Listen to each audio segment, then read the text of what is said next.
ขณะนี้ท่านกำลังฟังสถานีวิทยุกระจายเสียง FM 104.5 เมกะเฮิรตซ์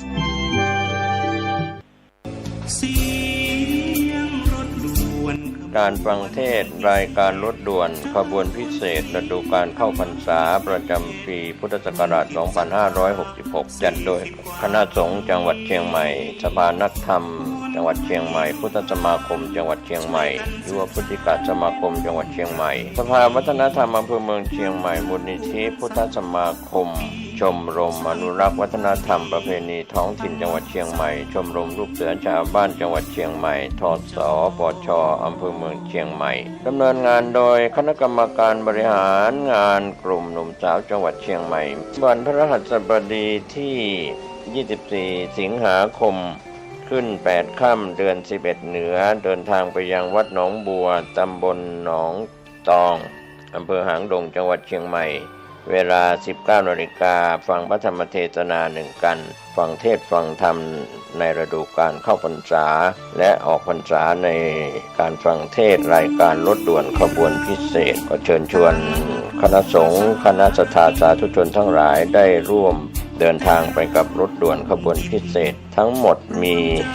13 ขบวนด้วยกันนะครับก็เป็นส่วนหนึ่งของการประชาสัมพันธ์เชิญท่านฟังเทศรายการรถด่วนขบวนพิเศษฤดูกาลเข้าพรรษาซึ่งมีการจัดโดยคณะสงฆ์จังหวัดเชียงใหม่องค์กรเครือข่ายชาวพุทธจังหวัดเชียงใหม่ดำเนินงานโดยคณะกรรมการบริหารงานกลุ่มหนุ่มสาวจังหวัดเชียงใหม่ก็เป็นข่าวสารเพื่อการประชาสัมพันธ์รถด่วนขบวนพิเศษประจำปี 2566 นี้ร่วมจิตศรัทธา40 กว่าปีวนให้ลูกหลานท่านกำลังติดตามรับฟังสถานีวิทยุกระจายเสียงพระพุทธศาสนาแห่งชาติและสังคมคลื่นเพื่อการศึกษาพระพุทธศาสนาและวัฒนธรรมระบบ FM 104.5 เมกะเฮิรตซ์รายการต่อไปเป็นรายการเสียงธรรมจากสามเณรดำเนินรายการโดยสามเณรสมพงษ์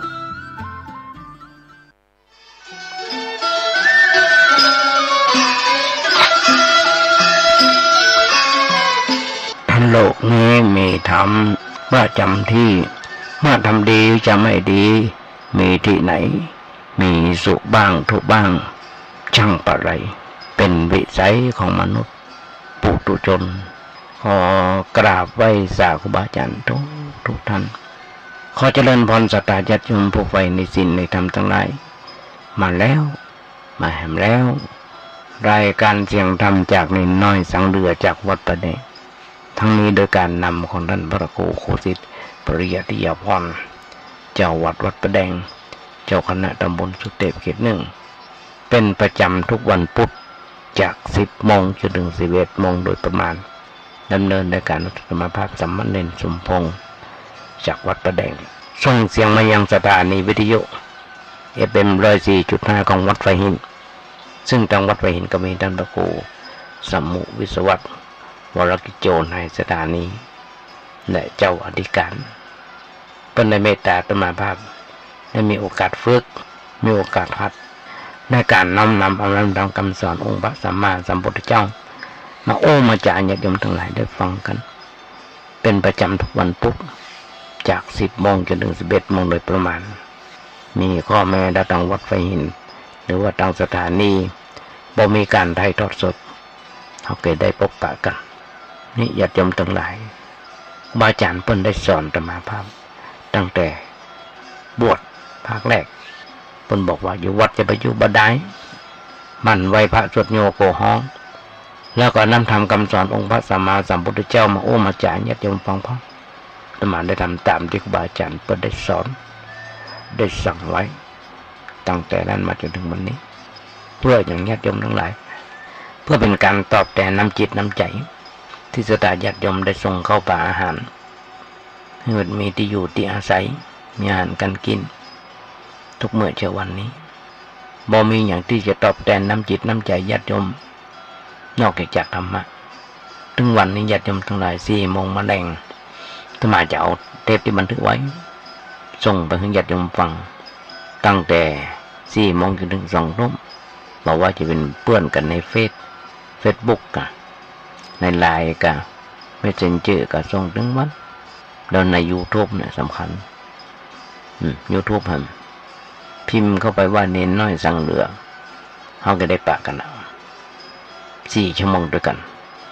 ยุคนี้สมัยนี้เป็นยุคไฮเทคญาติโยมทั้งหลายเป็นยุคไฮเทคเพราะฉะนั้นญาติโยมอาตมาได้เอาบทกลอนบทหนึ่งมามาจาญาติโยมฟัง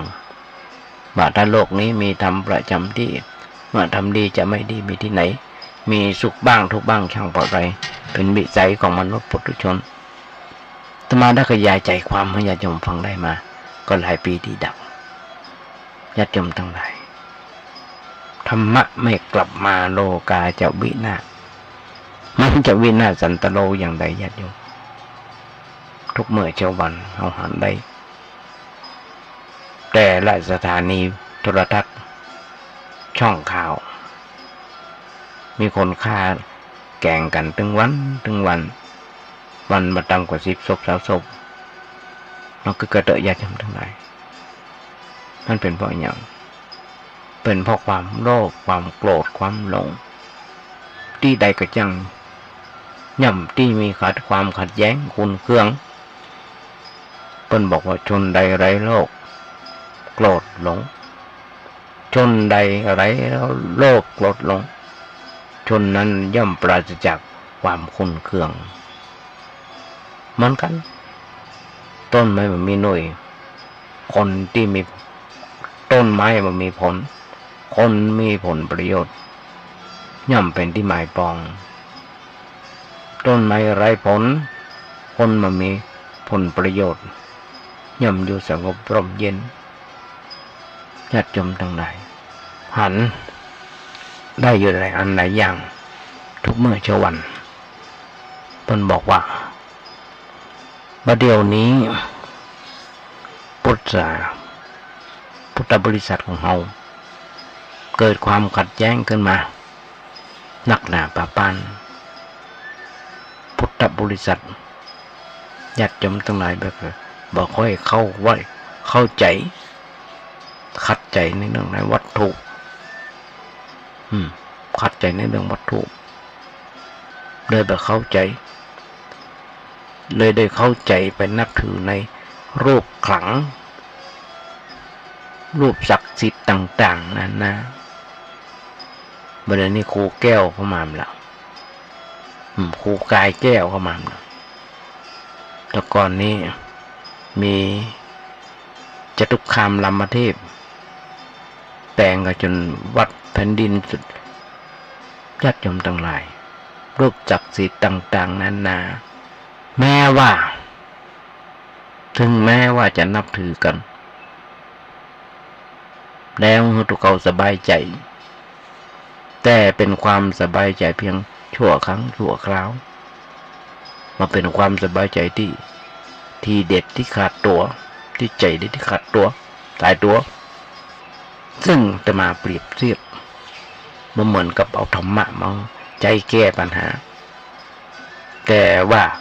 ที่ได้กระทำกันนั้นอยู่ทั่วไปนะก็เพราะว่าเข้าใจในเรื่องนั้นตามความเป็นจริงบ่มีไผอู้เฮาฟังว่าความจริงนั้นคนจะเป็นอย่างไรญาติโยมทั้งหลายมีคนอู้แต่ว่ามีคนฟังอย่างธรรมาภาพเดียวนะนั่งจัดรายการญาติโยมฟัง1 ชั่วโมงส่งไปถึงบ้านเวลาก็เป็นเวลาที่เหมาะ10 โมงจนถึง11 โมงคนเฒ่าคนแก่พ่อแม่กำลังซักเสื้อซักผ้าทำกับข้าวกับปลาของลูกหลานตันเต้าได้กินกันก็ลากวิทยุฟังเปิด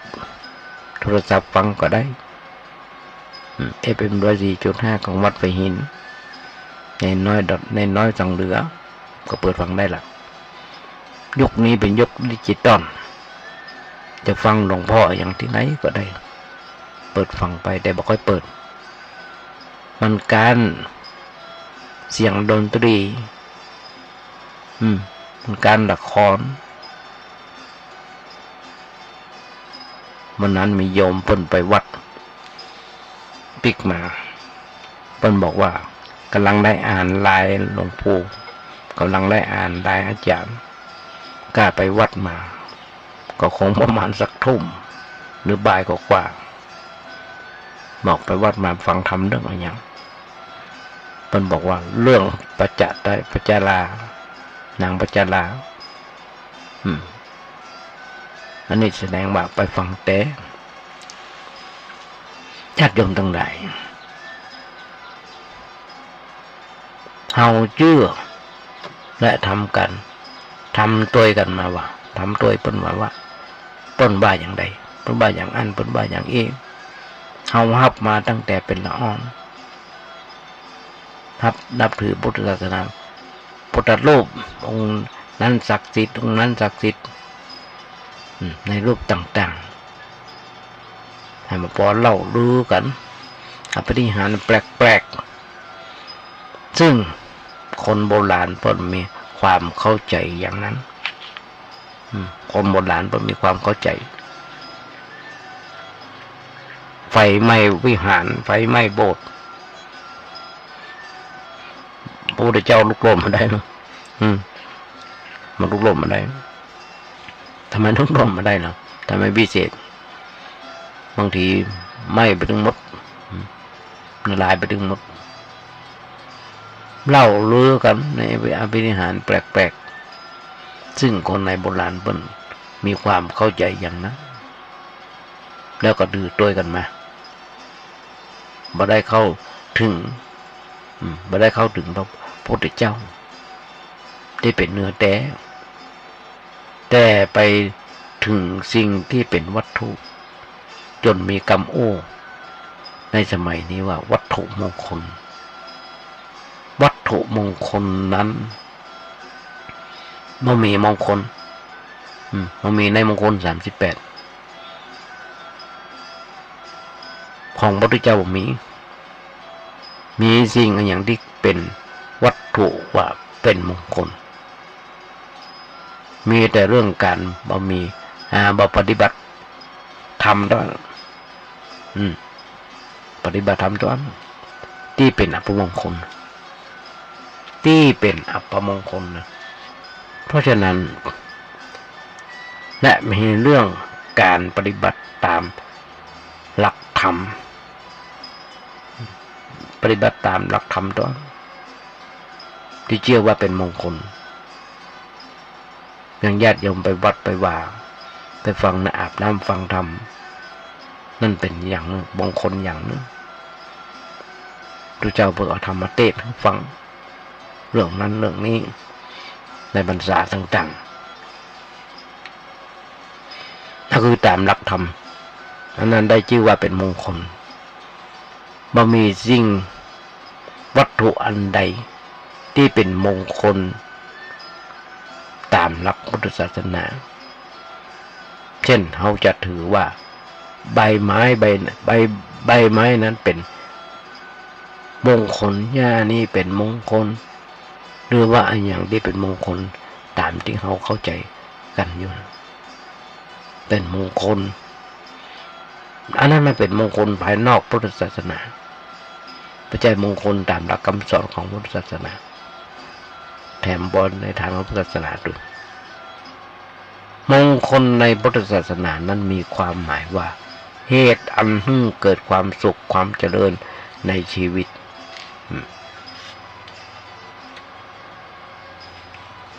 ก็เหตุที่เกิดจากเกิดให้ความสุขความเจริญในชีวิตของเขานั้นย่อมเป็นเหตุภายในไม่ใช่เหตุภายนอกเหตุภายในก็คือการปรับปรุงจิตใจของเขาเข้าทางธรรมะใดใจหลักธรรมะเป็นแนวทางชีวิตจะปฏิบัติอันยังก็คือฮ้องว่าปฏิบัติตามแนวธรรมะนั่นแหละเป็นอุดมมงคลเป็นมงคลสูงสุดตามหลักคำสอนในทางพุทธศาสนา วัตถุที่เป็นมงคลนั้นหาเป็นมงคลที่แท้จริงไม่เป็นเรื่องหลอกตัวเขาเป็นเรื่องหลอกตัวเขานั่นคือหลอกให้หลงเพลินไปกับวัตถุนั้นชั่วครั้งชั่วคราวตราบเราที่ยังมีอวิชชาคือความบอกโง่บอกเข้าใจในเรื่องนั้นตามที่เป็นจริงเฮาก็หลงไหลเรื่อยไปมัวเมาอยู่ในสิ่งนั้นเรื่อยไปหูจักจบหูจักสิ้นเราคิดด้วยตัวเองในการปฏิบัติดีแต่ไปนึกว่าวัตถุนั้นจะช่วยให้พ้นจากภัยจากอันตรายด้วยประการต่างๆอันเนี้ยคือความหลงผิดมาตรงกับคำสอนของพุทธศาสนาอย่างตะวาวันซืนมาก็มานั่งเคยหัวแต่ก็ต้องพิจารณาแต่ต้องมานั่งพิจารณาพอว่ามีวัดสำนักสงฆ์สำนักนึงผีไปไล่เข้าเจ้าบ้านเข้าเหี่ยวทุกเจ้าเข้าเหี่ยวทุกเจ้าให้แตกให้แตนเต็มวัดเต็มบ้าจนเจ้าวัดต้องลงมาช่วยปลอบช่วยไล่เพราะฉะนั้นเนี่ยญาติโยมทั้งหลายคนเฮาเราอยู่ในศีลในธรรมปฏิบัติดีปฏิบัติชอบก็มีอย่างเพราะผีมันต้องกลัวพระพระเจ้าบ้าต้องไม่กลัวผีน้องพ่อเดือดเป็นข้าวตัวว่ามันซื่อเมื่อกี่วันที่ผ่านมานะเพราะฉะนั้นในสมัยเนี่ยกำลังมีนักขึ้นแพร่หลายนักขึ้นในการที่จะจุงคนเหล่านั้นให้เอารัดเอาเปรียบให้เอาวัตถุเหล่านั้นมาเป็นที่พึ่งยึดมั่นถือมั่นในวัตถุนั้นว่าช่วยตัวเก่าของพ้นภัยอย่างนั้นอย่างนี้เป็นต้นอันนี้ก็คือการมาถูกต้องอย่างหลายประเทศยังมาเฮาถึงวันเนี่ยไปกราบพระพุทธเจ้าไปกราบพระพุทธดมในวิหารหันหัวเปิ้นเป็นจิกเป็นโคตรหวยแวดหัวแวดซึ่งมันไม่ใช่ความจริงอยากจำทั้งหลายหันหัวแดงๆพระโมคคัลลาสารีบุตรหัวหมดหันในหูกำบ้าหัวแดงที่เป็นเปลวเพลิงเนี่ยนะหรือว่าโมลีบนท้องกันอันนั้นแสดงว่ามีความมีพระพุทธเจ้าของเขามีพระปัญญาเฉียบแหลมต้องมาได้ถือว่าอย่างอันนี้อันเนี้ยญาติโยมทั้งหลายบางคนมันคิดอย่างนั้นเพราะอย่างว่าเป็นทางเจริญแห่งลาภสักการะเป็นทางได้มาแห่งวัตถุแห่งอย่างนึงวัตถุที่ได้มานั่นก็คือเงินทองนั่นเองหลายวัดแต่ว่าเนี่ยเมื่อกี้วันที่ผ่านมาเนี่ยเอาข่าวสดๆเนี่ยเอาหลวงพ่อเงินจังหวัดพิจิตรตั้งแต่ปีอย่างแล้วปี4 ปีมานี่แหละยังเปิดวัดหาเจ้าบ้านยังมาได้เดียวเงินนั้นบังตาเอาตั้งแต่เจ้าบ้านไปจนถึงผู้บ่าไปจนถึงผู้บ่าประเด็นนี้แจ้งความยับกันสนั่นปันปื้นประเด็นนี้ไปถึงสวเดิมซ้ำไปท่านก็ญาติโยมทั้งหลายเพราะอย่างวัดหลวงพ่อเงินเป็นวัดที่รวยมหาศาลเป็น100 ล้านพันล้านเป็น100 ล้านพันล้านเพราะอย่างนั้นเพราะวัตถุเพราะความโลภความโกรธความหลงเกิดตัณหาเกิดกิเลสถ้าสมัยนี้ญาติโยมทั้งหลายควรจะได้มีการแกะเอาสิ่งที่เป็นวัตถุนั้นออกไปอย่างบ้างเพื่อจะได้เข้าถึงธรรมะท่านเป็นตัวข้อปฏิบัติ ถึงได้อู้กันกับญาติโยมเข้าใจในความหมายของสิ่งเหล่านี้เพื่อจะได้เฮาได้รู้จักใจสิ่งเหล่านี้เป็นคุณเป็นประโยชน์นั่นคือใจเพียงเพื่อเป็นเครื่องเตือนจิตสกิดใจเฮาได้ถึงคุณพระธรรมคุณพระธรรมในต่อไปไม่ใช่เอาวัตถุนั้นเป็นสาระอย่างแท้จริงเช่นพระพุทธรูปต่างๆที่เพิ่นทำกันนั้นเพิ่นก็ถือแค่เพียงว่าเป็นวัตถุเตือนใจเฮาได้นึกถึงคุณความดีของเปิ้นแล้วเฮาก็เอาความดีนะมาใส่ไว้ในใจเฮาเอาคุณงามความดีเปิ้นมาใส่ไว้ในใจนั่นแหละจะสร้างพุทธศาสนาขึ้นจะสร้างพระพุทธขึ้นในใจสร้างพระธรรมขึ้นไว้ในใจสร้างพระอริยสงฆ์สาวกขึ้นไว้ในใจเฮาญาติโยมทั้งหลายบางคนมีพระห้อยคอบางคนองค์เป็นร้อยล้านพันล้านเป็นล้านล้านเป็นแสนล้านเป็นแสนแต่เวลานั่งกินเหล้ากันยกเหล้าข้ามหัวพุทธรูปที่ห้อยคอมีเรื่องโบราณเพิ่นเล่าหรอกญาติโยมทั้งหลายในเรื่องของศักดิ์สิทธิ์ในเรื่องของกำลังใจทหารไปรบรับจับศึกเป็นทหารใหม่ไปรบศึกไปต่อสู้กับข้าศึกป้อมเปิ้นพอหลอดไปองค์เกิดโกลาหลขึ้นมาโอ้ญาติโยมทั้งหลายเปิ้นยิงหัวทั้งใต้ทั้งเหนือเปิ้นยิงกันทั้งใต้ทั้งเหนือโอ้โหล่ำแต่เปียเอาผ้าใส่ปากมาหมอบกันการปิ้นไปปิ้นมาพอหลอดนั้นตกหายไปเหี้ยไปสวมสามไปเปียเอาเขียดนอนมาใส่ในคอแล้วใส่ในปากใส่ในคอเอาใส่ในปากเขียดน้อยนั่นก็เต้นในปากแล้วมันค่อยออกมันไอ้ตัวนี้นึกว่าพระแข็งขึ้นแล้วพระเก่งพึกขึ้นแล้วปลุกแรงต่อสู้ต่อไปจนเสร็จทีเรียบร้อยเสร็จกันก็ต่อสู้มาคายพอเป็นเขียดน้อยใจปราศกรรมกำลังใจเพิ่นต่อสู้อันเนี้ยญาติโยมทั้งหลายต้องกระลอกเอาเป็นที่พึ่งทางใจมันใจผ่าจะกรรมเป็นเขียดน้อยไปเหี้ยหลายเรื่องหลายอันญาติโยมทั้งหลายเมื่อเราสร้างสิ่งนี้ขึ้นไว้ในใจเราใจเราก็เป็นบ้าใจเราก็เป็นบ้าใจเราเป็นพระเราก็สบายบ่มีปัญหา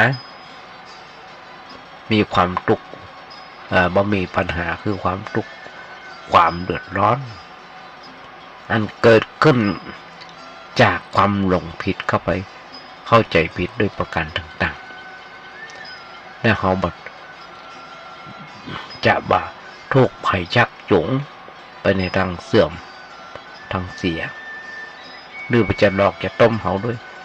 เรื่องอะไรต่างๆได้เพราะเขาบ่ได้สนใจในสิ่งที่เป็นวัตถุเหล่านั้นเขาสนใจในแง่ของธรรมะเมื่อเขาสนใจในแง่ของธรรมะวัตถุนั้นเป็นเรื่องที่มันมีค่าอันอย่างนักเกินไปแต่เขาถือว่าหลักธรรมคำสอนการปฏิบัติตามหลักคำสอนที่นั้นแหละเป็นสิ่งที่มีคุณค่าสูงสุดสำหรับชีวิตของคนเราถ้าเราจะถือว่าเป็นมงคลก็หมายความว่าหลักธรรมะอันหรือว่าข้อปฏิบัตินั้นแหละเป็นมงคลสำหรับตัวเราจะมาทำให้เราเกิดความสุขจะทำให้เราเกิดความสุขความเจริญหลายๆสิ่งหลายๆอย่างโดยมาไม่ใช่เพียงวัตถุอย่างเดียว วัตถุนั้นเป็นเพียงเครื่องประกอบนิดหน่อยเป็นเครื่องเตือนจิตสะกิดใจเราได้นึกถึงข้อปฏิบัติและเขาจะได้ปฏิบัติในสิ่งนั้นต่อไปเท่านั้นเองอันนี้เป็นเรื่องที่ควรจะทำความเข้าใจกันไว้ญาติโยมทั้งหลายถ้าเราได้เข้าใจในเรื่องนี้แบบนี้แล้วเราจะมีพระพุทธรูปไว้ในบ้านก็ว่าเป็นอย่างและบ่ต้องไปหาว่าของเก่าแก่อย่างนี้หรือไม่จำเป็นจะต้องหาว่าสมัยนั้นสมัยนี้รุ่นนั้นรุ่นนี้หรือว่าประจำเป็นหรือว่าจะต้องไปปลุกเสกไปเสกเพื่อเป็นอย่างนั้นอย่างนี้เพราะเขาถือเพียงแต่ว่าเป็นภาพเตือนใจเขาได้นึกถึงพระธรรมนึกถึงพระธรรมตอนนั้นมาหันพุทธรูปเตือนจิตสกิจใจของเขาก็จะได้ถ้าเป็นเรื่องสมมุติขึ้นสมมุติว่าเนี่ยเป็นรูปแทนคุณงามความดีของพระพุทธเจ้าที่เป็นเนื้อแท้ไม่ใช่แทนองค์พระพุทธเจ้าที่เป็นเนื้อเป็นหนังเพราะว่าพระคุณนั้นเป็นนามธรรมไม่ใช่สิ่งที่จะหยิบด้วยมือจะกำด้วยมือหรือดูด้วยตาได้แต่เป็นสิ่งที่เราจะสัมผัสได้ด้วยใจเราจะเข้าถึงสิ่งนั้นได้ด้วยใจด้วยจิตใจของเราวัตถุนั้นเป็นเพียงเครื่องเตือนใจกันลืมเราได้หันต่อตาหันด้วยตาแล้วจะได้นึกถึงสิ่งที่เป็นที่บรรลงบรรลืมในสิ่งเหล่านั้นถ้าเราเป็นผู้ถือพุทธรูปถูกแบบเขาจะมาสนใจในเรื่องของความเก่ามาสนใจในเรื่องของความใหม่ของวัตถุพอเราสนใจแต่เพียงว่าเป็นวัตถุสำหรับเตือนใจคือเขาได้นึกถึงพระธรรมคำสอนเขานึกถึงในคุณงามความดีของพระพุทธบริษัทแล้วจะได้ปฏิบัติตามคำสอนเท่านั้นอยากยมหุ้นสอนทำดังไรแถมนักหนาป้าป้านที่จะต้องโอ้กันในวันนี้อย่างที่เคยโอ้เคยบอกญาติโยมทั้งหลายว่าสิ่งมูลนี้ทุกสิ่งทุกอย่างเท่าที่ผ่านมาเราต้องเปิดใจให้กว้างเปิดใจให้กว้างต้องเปิดใจให้กว้างออกไปเพื่ออย่างก็เพื่อเราเหียนหูยอมรับทุกสิ่งที่เกิดขึ้นว่าสิ่งถึงหมดถึงมันนั้นสามารถพลิกผันกลับขึ้นมาได้ตามเหตุผลตามเหตุผลตามผลของมันเสมออย่างมาเดียวเนี่ยเป็นยุคโควิดเป็นยุคเศรษฐกิจที่แย่หลายที่หลายแห่งล้มละลาย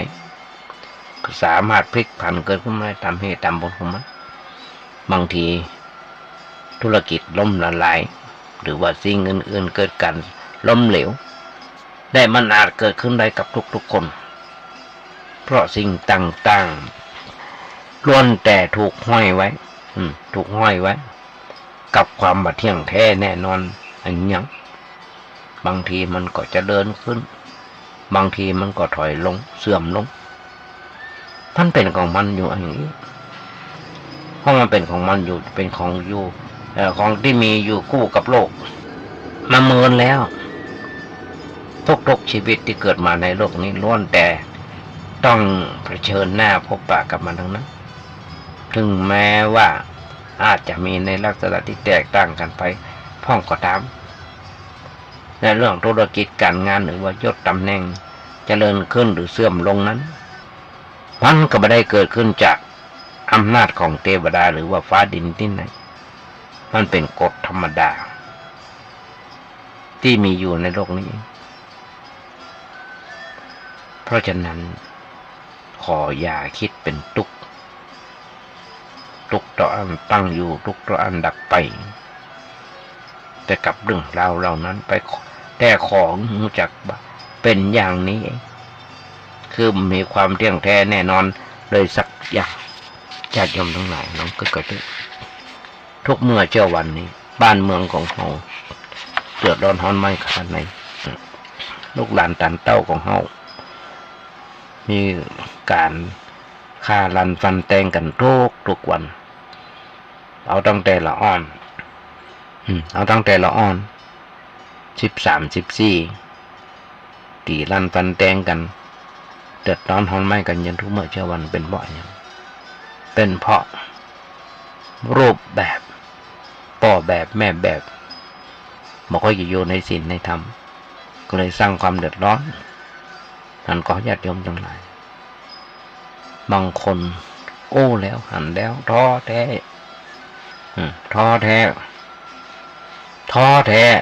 แต่อย่าแพ้พ่ายบางคนเป็นแบบนั้นมาว่าอย่างมันจะเกิดขึ้นในชีวิตจะหนักหรือว่าจะเบาขออยากคิดมันเกิดความท้อแท้อ่อนใจเพราะการท้อแท้อ่อนใจนั้นมันจะทำให้ชีวิตของเราเหมือนกับว่าตายไปแล้วเกินหนึ่งซีกหนึ่งมันฝึกคิดอย่างมีสาระเพียงเพื่อสร้างเสริมเติมแรงใจให้กับชีวิตอยู่เสมอแล้วสักวันหนึ่งเราอาจจะปิกมายืนอยู่อย่างสง่ามั่นคงตัดที่เราล้มอยู่นั่นเองหรือว่าเราอาจเกิดความท้อแท้อ่อนใจต่อปัญหาที่กำลังประสบอยู่เธอเห็นว่าถึงจะท้อแท้แต่เราจะแพ้บ่ได้เพราะคนที่รอคอยความหวังจากเรายังมีอยู่ถ้าเราแพ้เนี่ยคนหนึ่งทำหลายคนต้องลำบากแก้ได้ตัวใดก็เอาตอนเกิดเห็นว่าเรื่องราวใดๆก็จ้ะที่มันเกิดขึ้นมาเพื่อให้เราแก้ไขเมื่อเกิดความพัฒนาไปสู่ทางที่ดีที่จะเดินขึ้นมาได้เกิดขึ้นมาเพื่อเรากลัดกลุ่มหนักอกหนักใจจนคิดจะทำร้ายตัวเก่าหรือว่าทำร้ายคนอื่นพยายามพอปัญหาเมื่อหันว่าฝึกคิดเป็นแล้วเราจะเป็นทุกข์แต่ว่าเราต้องรู้ความจริงไว้ว่าปัญหาหลายๆอย่างแต่หลายเรื่องบ่อาจแก้ไขได้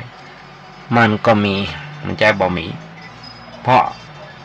าะมันเป็นสิ่งที่แก้ไขบ่ได้ตามเหตุผลเฉพาะตัวของมันแต่หน้าที่ของเราคือจะต้องพยายามหาวิธีจัดการกับมันให้ได้ดีที่สุดโดยคิดว่าเราทำดีที่สุดเพียงเท่านี้ผลตอบมาเกิดขึ้นอย่างใดจ้างมันจะได้หรือว่าจะเสียก็จ้างมันเราทำหน้าที่ของเราให้ดีที่สุดเราก็ถูกต้องแล้วเรื่องอะไรอย่างเรื่องจะดีหรือว่าบ่ดีไม่ใช่เรื่องของเราเรื่องธุรกิจอย่างที่อู้ตะเกียบบ่มีวันนี้กับมีวันหน้าที่ต้องแปรเปลี่ยนเรื่องธุรกิจล้มละลายหนี้สินท่วมตัวหัวมีเมียน้อยเมียนอกใจเฮียนบ่จบตกงานถูกลดปลดตำแหน่งถูกลดตำแหน่งถูกปลดหมดอำนาจเรื่องราวเหล่านี้ญาติโยมทั้งหลายยึดถือกันว่าเป็นเรื่องที่ใหญ่โตแต่ถ้าเอามาเปรียบเทียบกับเรื่องของความตายที่กำลังไล่ถือก้นอมาติดมันเปรียบกันมาได้เลยเพราะฉะนั้นเรื่องใดๆที่โตมาเรื่องใดๆก็ตามที่เป็นเรื่องภายนอกตัวของเราเมื่อเกิดเห็นว่ามันเป็นเรื่องเล็กๆน้อยๆเป็นเรื่องของความโลภหรือว่าเป็นเรื่องของโลกไม่ใช่ความโลภที่จะต้องแปลเปลี่ยนไปและยังมีช่องทางอื่นๆให้นักหนาป้าป้านที่จะเขาแก้ไขเพียงแต่เขาต้องเอาสติปัญญาเข้าไปแก้แต่อย่าเอาการฆ่าตัวตายเข้าไปแลกเมื่อคิดไว้เสมอว่ามันมีสิ่งใดๆที่จะทำให้เขาเป็นทุกข์ได้นอกจากคิดผิดการคิดผิดของเขาเองถ้าเขาคิดผิดความทุกข์ก็เกิดขึ้นแต่เขาคิดถูก เขาก็จะบ่เป็นทุกข์ญาติโยมทั้งหลายอย่างน้อยๆเรามาก็เดินที่จะมาอู้ตะเกียบความตายมันไล่ด้วยก้นหมัดทุกวันมันไล่ด้วยก้นอย่างใดก็ยมมาโทษจ่ายยมมีบานปุ่นวางจดหมายไว้แล้วเนาะส่งจดหมายมาเตือนนั่นหรอมี EMS มาเตือนนั่นหรอเตือนอย่างใดก็ต้องพอผมบนหัวเขาหรอมันงอกหรือยังน่ะวางไว้ฉบับแรกล่ะเตือนไว้ละมันทำความดีเนอะฉบับที่สองวางไว้ที่แก่นตาแต่ก่อนพอไปไกลได้ใส่มันต้องใส่แว่นอ่านหนังสือประเดี๋ยวนี้ต้องใส่แว่นอ่านหนังสือนั่นคือฉบับที่สองฉบับที่สามก็คือเขี้ยวฟันเขาเนี่ยเหลือครบ32 ซี่ก่อนบางคนเปลี่ยนใหม่หมดรับเลยนะเตือนมาแล้วหรอนะเท่าจะแลแก่ชราแล้วเนอะไปหำหูไปหูตะก้อนที่ฟังชัดมันต้องบางคนหูบดีหูก็ฟังไม่หลับเริ่มฟังละเห็นตาหูอย่างต่างๆเอาละมาเดี๋ยวนี้เริ่มละ30เริ่มเจ็บหัวเข่าเจ็บแอวเจ็บดังเจ็บแอวละลูกก็โวยนะลูกก็โวยนั่งก็โวยแต่ว่าวันจืนลูกศิษย์มาหาอาตมาคนหนึ่งมันจะคนหนึ่งละ4 คนลูกสาวเป็นอายุ30พ่อกับแม่50เจ็บเข่าเจ็บแอวกันหมดละโอ้ยกันละจนได้โทรมาบอกอาตมาเมื่อคืนจนต้องไปหาหมอเจ็บหัวเข่าน่ะแสดงว่าอย่างไรล่ะแสดงว่าเปิ้นเตือนทำมันแล้วเนี่ยความตายมันไล่บี้ด้วยก้นเขามาถึงวันเพราะฉะนั้นสิ่งสำคัญที่สุดคือสร้างคุณงามความดีประกอบแต่คุณงามความดีมันจะเป็นผลดีสำหรับตัวเขาทุกมันหมดไปได้ไว้วอนพยายามอยากให้เรื่องราวต่างๆต้องเป็นไปตามใจของเขาเมื่อคิดไว้เสมอว่ามันจะเกิดเรื่องดีหรือว่าเรื่องร้ายอย่างใดก็ให้มันไปเกิดเขาจะพยายามหาวิธีการแก้ไขให้ดีที่สุดแก้ได้ก็เอาแก้บ่ได้ก็เอาแต่คือคิดไว้เสมอว่าความทุกข์ความกระตุ้มจะบำบัดลงไปได้ด้วยการบนบานหรือว่าไหว้วอนร้องขอเทพเจ้าร้องขอครูกายแก้วแม้จะวิธีกรรมอย่างต่างๆก็มาทำเขาเป็นทุกตั้งใจหมดสิ้นไปได้นอกเหนือจากเขาจะต้องมีสติปัญญาคือมีการคิดอย่างถูกต้องในเรื่องนั้นๆความทุกข์ใจหมดสิ้นไปได้ญาติโยมส่วนธรรมทั้งหลายจะมาทุกเมื่อเช้าวันหันนั่งดูข่าวดูอย่างต่างๆแต่ญาติโยมที่มาหาอาตมาภาพล้วนแต่มีปัญหาเหมือนกันทั้งนั้นปัญหาคู่กับชีวิตมันบอกเขาตรงๆก็คือปัญหาคือต้องหาอย่างหาทางแก้ไขปัญหาเรื่องงานหนี้สินผัวชอบแอวเมียชอบเล่นไพ่ลูกติดยาลูกสาวหนีไปกับพ่อใจเขาก็ต้องแก้ไขกันไปตามเรื่องนั้นๆจะแก้ไขกันได้ดีแค่ไหนก็ต้องค่อยๆเป็นค่อยไปแต่เขาจะต้องเข้าใจไว้ด้วยว่าปัญหาเรานั้นจะแก้ไขกันสักเท่าใดมันก็มีวันหมดไปจากโลกจากชีวิตของเรามันเหมือนกับเป็นปัญหาโลกแตกนอน13-14นี้ไปด้วยปัจจัยนี่ไปด้วยแม่ยิงที่แก้กันสักเท่าไหร่มันก็มีวันหมดวันสิ้นแต่นับวันแต่ยุ่งอีลุงตุงนังก็ไปทุกวันซับซ้อนหนักขึ้นปัญหาในบางเรื่องหากเขาคิดหนักเกินไปคิดเห็นจนระวังหัวของเราให้ดีระวังไว้ให้ดีว่าเราอาจจะแตกก่อนโลกญาติโยมทั้งหลายหลายคนหลายท่านที่ล้มลุกคลุกคลาน เพราะว่าเรื่องอะไรอย่างล้มวันนี้พอลุกขึ้นอยู่ในวันหน้า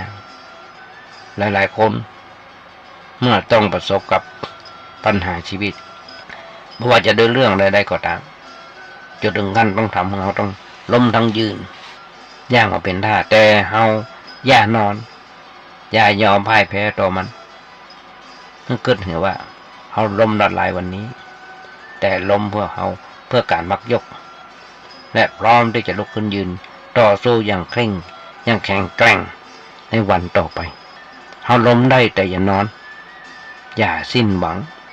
เฮาล้มวันนี้แต่ล้มเพื่อลุกยืนในวันหน้าของญาติโยมคิดเห็นว่าตอนเนี้ยเฮาเป็นแบบเปรียบเสมือนต้นไม้เมื่อถึงฤดูกาลเปลี่ยนใบมันก็เปลี่ยนของมันจนหมดต้นอย่ามาคอยวัดประแดงมาเดี๋ยวเขียวชะพอไปตรงใดก็เขียวชะแต่ก็เริ่มร่วงหล่นลงมาพ้องละและเมื่อถึงฤดูกาลมันที่มาเยือนมันก็กระผลิดอกออกใบเต็มต้นเพราะฉะนั้นเฮาคิดเป็นคิดดีคิดได้อย่างมีสาระชีวิตคนเฮาทำธุรกิจเปรียบเสมือนกับการล่องเรือทำงานต่างๆในทุกระดับชั้นหรือแม้แต่การใช้ชีวิตอยู่ในครอบครัวมาต่างอันอย่างกับการล่องเรือการล่องเรือสู่ทะเลย่อมจะต้องอุปกรรมเจอกับมรสุมต่างๆมีทั้งคลื่นลมแรงและพายุฝนที่ตกกระหน่ำแต่มรสุมเหล่านั้นก็ไม่ได้เกิดขึ้นเลยขึ้นเสมอเพียงแต่เกิดขึ้นชั่วคราวเท่านั้นแต่เมื่อเรือยังบัดแตกบัดจมลงเฮาก็ยังสามารถหาปูหาปลาปิกหนาเลี้ยงชีวิตได้หำต่อไปญาติโยมมุ่งส่วนทำทั้งหลายเรื่องดีหรือว่าเลวดอนที่เกิดขึ้นเวลาที่เฮาต้องประสบกับเรื่องที่แบบดีอย่าไปคิดว่าทำไมถึงต้องเป็นตัวเฮาทำไมต้องมาเกิดที่เฮาที่คนในครอบครัวของเฮาต้องมาเกิดที่ในคนในครอบครัวของเฮาเพราะถ้าเฮาคิดไปก็ยิ่งตกใจเป็นหนักกว่าเก่าการคิดอย่างนี้ไม่ใช่วิธีการคิดที่แก้ไขปัญหาแต่เมื่อคิดไว้เสมอว่าบอกว่าเรื่องดีหรือเลวตอนเรื่องดีหรือเลวตอนน่ะที่จะทำให้เกิดขึ้นกับเฮามีสองอย่างดีหรือเลวตอนและเมื่อมันเกิดขึ้นแล้วก็บ่ต้องไปหวาดกลัวหรือว่าตื่นเต้นกับมันเมื่อคิดยอมรับและเผชิญหน้ากับมันอย่างบ่หวั่นไหวหลายคนจมญาติโยมทั้งหลายสิ้นเนื้อประดาตัวเพิ่นบอกทนคนเฮาเท่าไรทรัพย์แต่ไรปัญญาแต่คนเฮาบางคนถึงไร้ทรัพย์แต่บ่ไร้ปัญญาเมื่อธุรกิจการงานเกิดการขาดทุนย่อยยับหรือว่าสิ่งอื่นๆที่เฮาหวังต้องพังวินาศถึงแม้จะ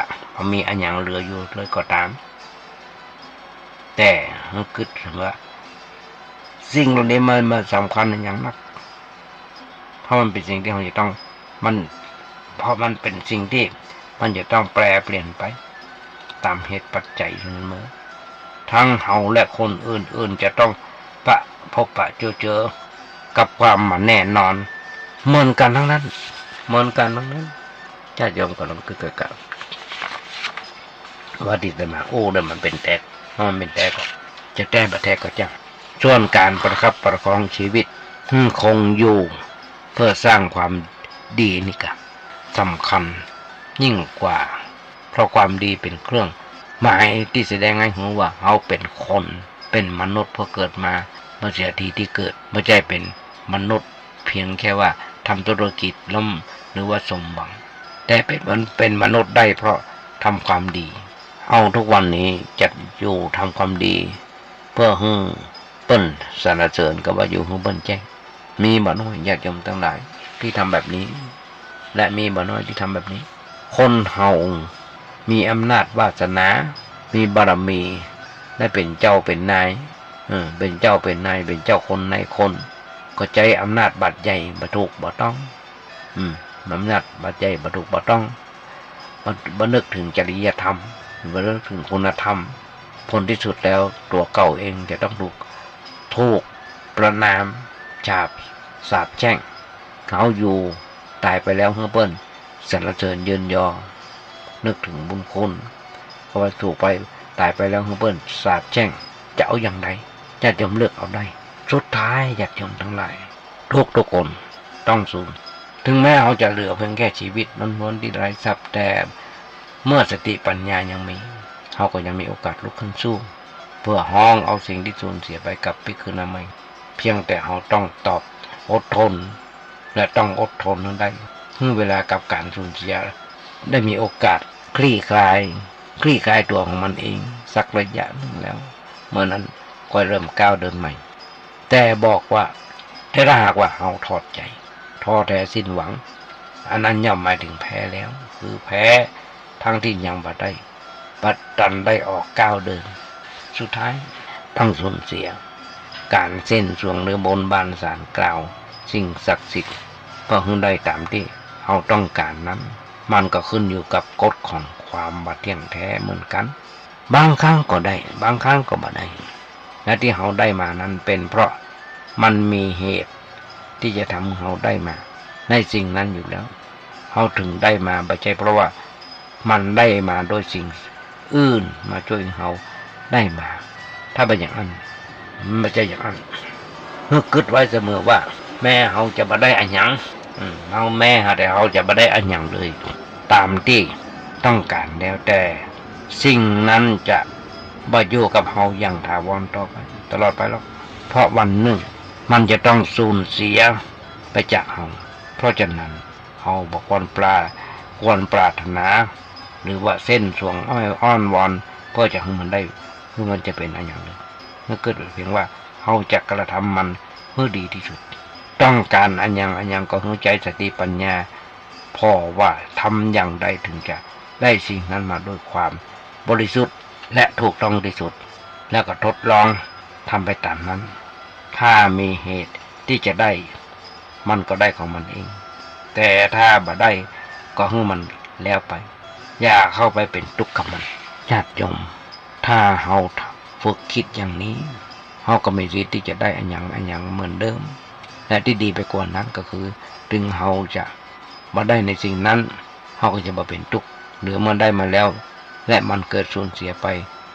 เฮาก็จะบ่เป็นทุกข์เช่นกันประโยชน์ของการได้มันเป็นประโยชน์ของการคิดให้ดีคิดให้มันเป็นเพราะหูเต่าหูตันสิ่งทั้งหมดตรงมันอย่างนี้คือมันจะทำให้เขาเป็นทุกข์ในทุกกรณีญาติโยมมรดกทางกายคือโรคภัยไข้เจ็บภัยเกยก็ญาติโยมทั้งหลายนั่งรถไปเป็นชั่วโมง2 ชั่วโมงไปนั่งรอหมอไปเกินวันแต่เข้าไปปาหมอปุ๊บ2-3 นาทีเสร็จได้ปล่อยละ4-5 นาทีเมื่อที่สุดก็20 นาทีเสร็จละต้องมานั่งรอหมอรอยาไปเกินวันเพราะคนไข้มันหนักเขาไม่ได้คิดว่ามรดกทางกายคือโรคภัยไข้เจ็บทุกคนมีเหมือนกันแต่มาก็มีแม้เราต้องเผชิญอยู่กับโรคร้ายที่สังคมรังเกียจหรือว่าเจ็บป่วยด้วยโรคอะไรอย่างก็ตามญาติโยมทั้งหลายคนคิดที่อยากจะหายไปจากโรคนั้นเพราะมันจะยิ่งทำให้เราเป็นทุกข์หนักเป็นทุกข์หนักเข้าไปหาแต่เราคิดเนี่ยว่าเขาจะรักษาโรคไปตามเรื่องของมันบางทีก็หายบางทีก็บ่หายอย่างไรก็ตามถึงแม้เขามาเป็นโรคนี้เขาก็ต้องตายอยู่แล้วเพราะฉะนั้นมันจำเป็นจะต้องเสียใจหรือหวาดกลัวต่อโรคนั้นร่างกายของคนเราเป็นที่อยู่ของโรคนานาชนิดทุกชีวิตที่เกิดมาเพราะว่าจะเป็นเศรษฐีพันล้านหรือว่าขอทานล้วนแต่ต้องเป็นโรคด้วยกันเหมือนกันทั้งนั้นไม่ต้องตกใจหรือกลุ้มใจกับโรคต่างๆที่กำลังเป็นอยู่โดยให้คิดเนี่ยว่าความมีโรคเป็นเรื่องปกติธรรมดาที่ทุกคนเกิดมาจะต้องได้โรคเป็นมรดกเหมือนกันเพราะฉะนั้นอย่าตกใจเมื่อโรคภัยมาเยือนโรคทุกชนิดเมื่อเกิดขึ้นแล้วมันก็ทำให้บ่สบายใจ บ่สบายกายคือมีความทุกข์กายทุกข์ใจเหมือนกันคล้ายๆกับกันมันหมดอย่างบักกี้วันที่ผ่านมา 3-4 ปีที่ผ่านมาโรคโควิดเข้าบ้านมาเข้าเมืองเข้าประเทศของไทยเข้ามาเป็นไปทั่วโลกเดือดร้อนหอนไหม้กันทั่วโลกญาติโยมกำลังเกิดโรคโควิดเป็นโรคที่สังคมรังเกียจใครไม่อยากจะเป็นพอเป็นแล้วต้องตายแล้วยังมีไผไปเผาหามตายแล้วมีแต่สับปะเลอพระเจ้าท่านบ่มีญาติพี่น้องไปนั่งรอนั่งอย่างไปจุ่มศพอย่างต่างบ่มีเอาไปฮื้อสับปะเลอกระเผาวัดได้อย่างจำได้แบบนี้เนี่ย300 กว่าศพเปิ้นเพิ่งเอากระดูกไปเอากระดูกไปอย่างกันนะเอาอัฐิไปลอยแม่น้ำเมื่อกี้วันที่ผ่านมา300 กว่าศพญาติโยมลองคิดกันอันนี้มันมีญาติถึงมีญาติกับมาเอาไปลอยอังคารสับเปลือเปิ้นเอาไปทำเป็นโรคที่สังคมรังเกียจต่างกับกลัวกันหลายหน่วยงานเดือดร้อนเพราะฉะนั้นเลยทำให้เราเกิดความทุกข์ทางใจซ้อนขึ้นมาจนกลายเป็นว่าเราเป็นโรคทั้งกายและทางใจเป็นโรคทั้งทางกายและทางใจไปพร้อมๆกันเนี่ยคือหนักที่สุดในของหมู่เราที่เราเป็นกันอยู่นั่นคือโรคทางใจบางคนยังมาห่างกันเตื้อในเรื่องโรคเอดส์โรคมะเร็งร้ายโรคมะเร็งเนี่ยสำคัญหรือว่าโรคอื่นๆที่โดยมาอย่าพยายามคิดให้เกิดความท้อแท้หรือว่าคิดน้อยใจในโชคชะตาโรคที่น่ากลัวคือโรคทางจิตวิญญาณญาติโยมทั้งหลายชีวิตคนเราย่อมมีความผิดพลาดเกิดขึ้นโดยกันทั้งนั้นและบ่มีใครที่อยากจะให้เรื่องราวอันเลวร้ายเกิดขึ้นกับตัวหรือว่าคนในครอบครัวของเราแต่เมื่อมันเกิดขึ้นแล้วหากจะมานั่งเศร้าโศกเสียใจเรื่องที่ผิดพลาดไปมันก็บ่เกิดประโยชน์อันใดขึ้นมานอกจากเราจะต้องเอาความผิดพลาดอันนั้นมันเป็นครูเป็นบทเรียนสอนใจของเราเพื่อจ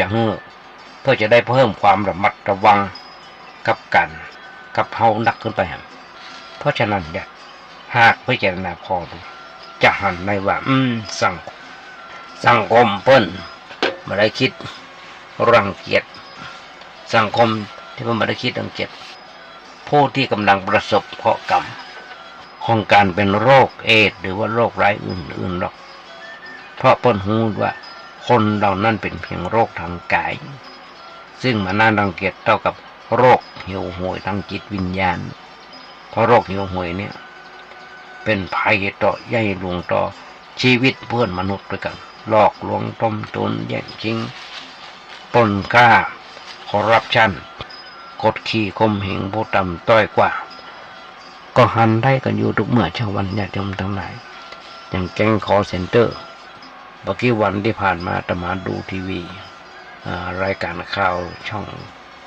1แก๊งคอเซ็นเตอร์โทรเข้าไปในรายการด้วยในรายการนั้นเป็นนักข่าวอาวุโสละพอบอกบันโดนทุกวันนึงไป10 สาย20 สายแต่มาก็โดนเหมือนกันญาติโยมทั้งหลายไม่ใช่ว่า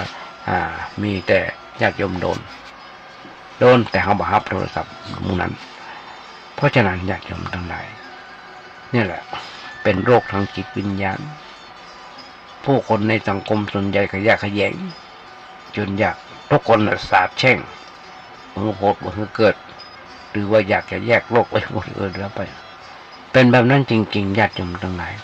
เจ้าหน้าที่บ้านเมืองเพิ่งก็ตัวจับตัวยับขนาดผู้นักข่าวผู้อ่านข่าวก็ยังถูกหลอกต้มตุนเลยพวกนี้มันเก่งญาติโยมทั้งหลายเก่งมากๆมันจะเก่งเหลือกรรมไปของมันเพราะฉะนั้นขอมองหรือว่าขอพอโลกตามที่เป็นจริงวันนี้เราอาจจะเป็นทุกข์ใจอยู่กับโรคร้ายที่กำลังประสบอยู่แต่พยายามฝึกคิดให้ถูกต้องพอโลกให้กว้างออกไปพอตามความเป็นจริงที่ปรากฏขึ้นหันคือเราบ่ได้เป็นทุกข์อยู่คนเดียวในโลกคนอื่นๆหรือคนทั้งโลกเปิ้นก็เป็นทุกข์เช่นเดียวกับเราจะต่างกันก็ที่ว่าเรื่องราวนั้น เรื่องราวของความทุกข์ร้อนเราอาจจะทุกข์ใจอยู่กับเรื่องโรคร้ายโอ้ญาติโยมทั้งหลายมึนหัวมึนตาลืมพอเวลาหมดเถอะละเลยเวลาบนมาเห็นละฝากวัดอีก่อนญาติโยมทั้งหลายในท้ายรายการนี้บัตันเอางานบุญงานกุศลอู้เอิญละต้องกราบขอบพระคุณในน้ำใจของท่านพระครูสมุวิสุบัติวรกิจโยนายสถานีที่เมตตาธรรมภาพโอกาสฝึกโอกาสหัดในการน้อมนำอันคำสอนของพระสัมมาสัมพุทธเจ้ามาโอ้มาจ่าญาติโยมทั้งหลายเลยขออำนวยอวยพรสถานญาติโยมทั้งหลายวันนี้อาจจะเป็นวันครบรอบวันเกิดของใครคนใดคนหนึ่งขอองค์พระขอมีความสุขมีความเจริญขอคิดถึงสิ่งใดขอส่งความมุ่งมั่นปรารถนาขอญาติโยมอย่าเจ็บอย่าไข้กันเลยขอเจริญพร เสียงธรรมจากสามเณรดำเนินรายการโดยสามเณรสมพงษ์